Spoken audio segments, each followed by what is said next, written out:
Je commence par cette citation de Don Bosco, sans être salésien.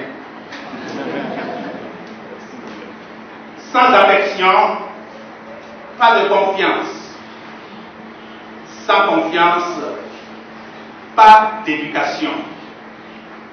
Ainsi s'exprimait le patron des éducateurs, Don Bosco. L'Église catholique, à mon sens, n'a pas vocation de s'élancer dans une concurrence de leadership.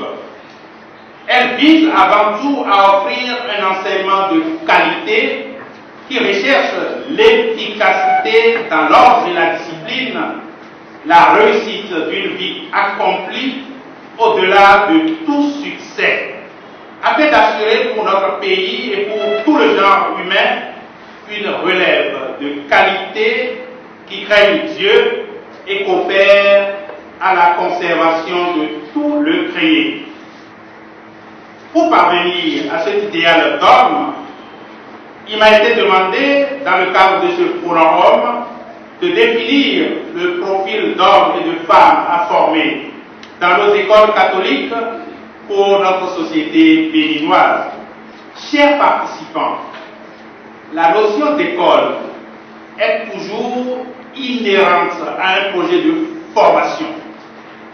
Une école n'est jamais créée sans un idéal de formation bien défini. Qu'en est-il dans notre pays selon l'évolution de son histoire?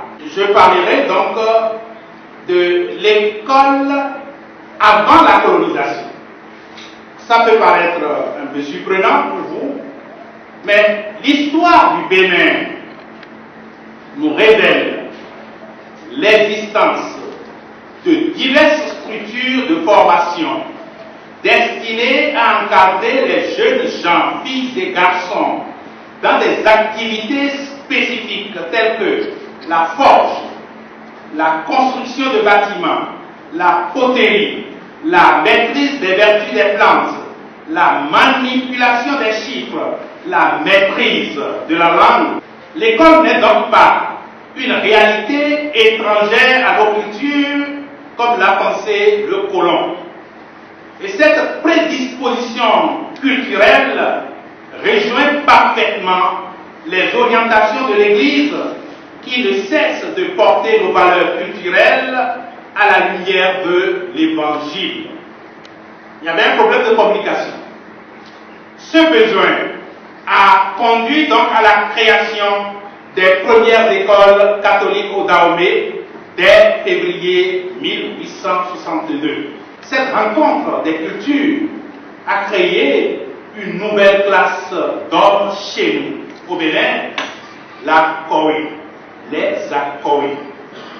L'accent a été mis par le colonisateur sur la formation de l'intelligentsia, ce qui a donné lieu au meilleur cadre missionnaire de l'Afrique de l'Ouest. Et vous comprenez pourquoi on a donné le titre de quartier latin de l'Afrique donc à notre pays. L'école nouvelle doit être libératrice de l'exploitation de l'homme par l'homme. 2. L'école nouvelle doit assurer la formation d'un citoyen politiquement conscient et techniquement valable. L'école nouvelle doit devenir le moteur de notre nouvelle politique démocratique et populaire. Et en 4e point, l'école nouvelle doit être publique et laïque. Dans un tel contexte, chers amis, vous convenez avec moi qu'on ne pouvait pas confier à nos structures scolaires catholiques la formation de tels citoyens. Et ce qui devait arriver, arriva.